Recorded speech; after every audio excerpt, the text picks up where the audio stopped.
Today's video is based on diagnosing low testosterone. The number one question that I usually get asked is, how do you make a proper diagnosis of TRT? Very important, and definitely marrying together the art and the science of medicine and having an expert in understanding this field. There are signs and symptoms potentially related to hypogonadal state, low testosterone state in a man, and then of course they have to be related to laboratory assessment. So Doc, what are the signs and symptoms of low T? Signs and symptoms of low T, to me, are very basic. They're going to have a relationship to sexual function, poor sexual function, which is a very personal question, libido, and erectile dysfunction. Now, it doesn't have to be. These are the interesting pieces and things I've found over years, many, many years, specializing in men that have various degrees of erectile dysfunction and poor libidos, if you will, to varying degrees of testosterone states, from too much testosterone on steroids to men that are truly hypogonadal, say from diabetes.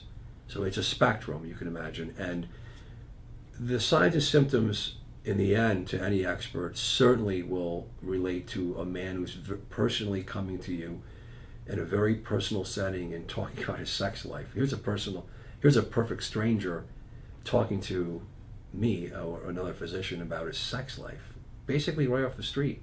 So, certainly the questions in the morning, waking up with having poor erections or no erections, those are eye openers.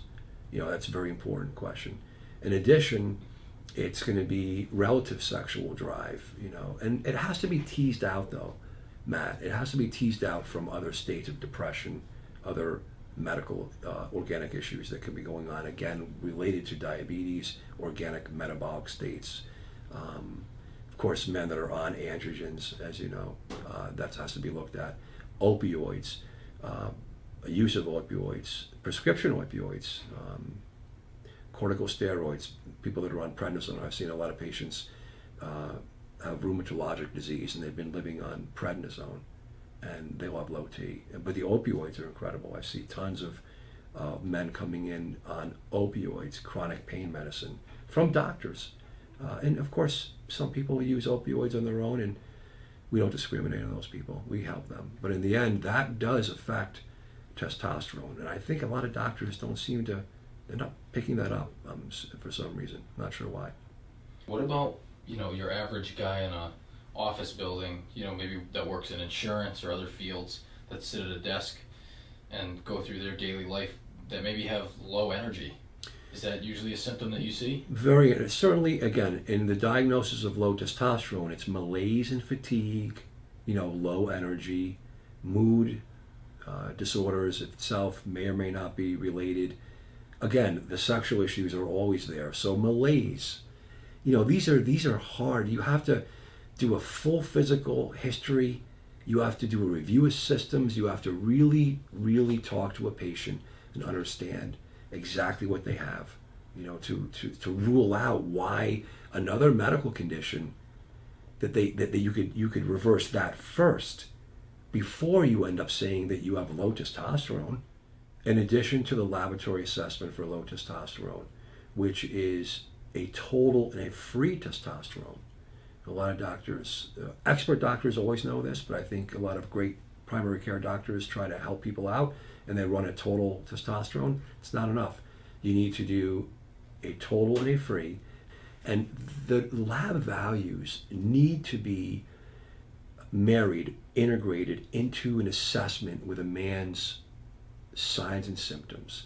So he has low testosterone and he doesn't feel well. You have to assess all the other issues. Is it related to low testosterone? Has he been on other medications that have caused it, including steroids and testosterone agents before? And will he do well with replacement? I mean, you have to always look at the crystal ball. Sir, do you understand that if you go on testosterone, in the end, that's what they're looking for, could it further suppress your own natural production? Do you understand that? Do you need testosterone? Quality of life wise, absolutely.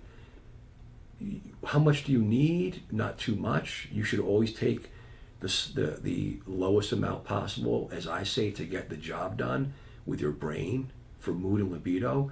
Because if you take too much, it's a steroid. And we know that it can damage the heart. Testosterone, if you need it, obviously you take a small amount and it's monitored. Wow, how powerful is that? You have a great life. A long life, hopefully quality of life is great. Obviously your mood and your libido and energy levels, men feel better, and that's it.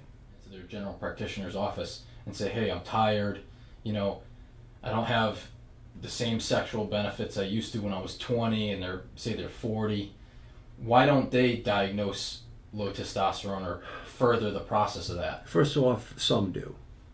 Some doctors actually do.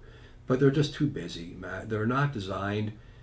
They're primary care doctors. Okay, what is that? Primary care. They're seeing up to 40 people per day. So they mostly don't feel comfortable with that. Again, it's not an easy diagnosis to make, and it's not a light diagnosis to make.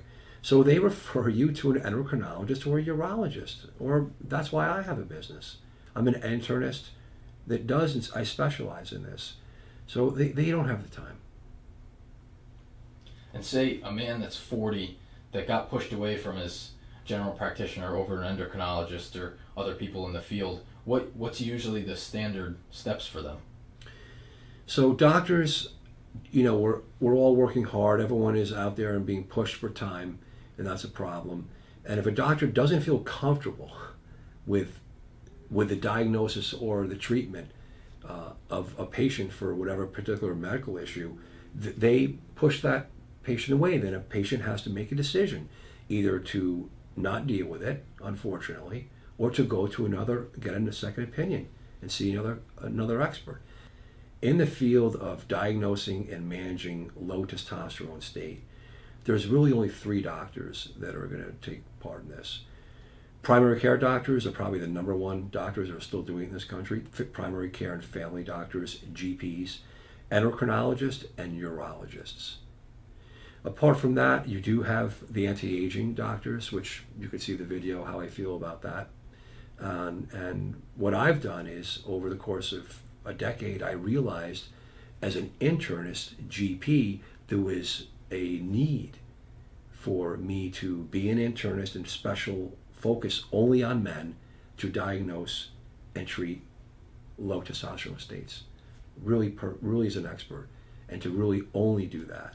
And I love that. Of course, I still have some of my aspects of being a general practitioner, of course, and I love the treatment of diabetes, cholesterol, and preventing heart disease, because that's all part of it. I mean, you can't tease it out. So at the end of the day, stay strong and healthy. Dr. Thomas O'Connor here. I'm glad you made it to the end of the video. If you liked it, hit the like button and please subscribe to our channel. And I look forward to bringing you more cool and interesting videos just like this in the future. Stay strong and healthy.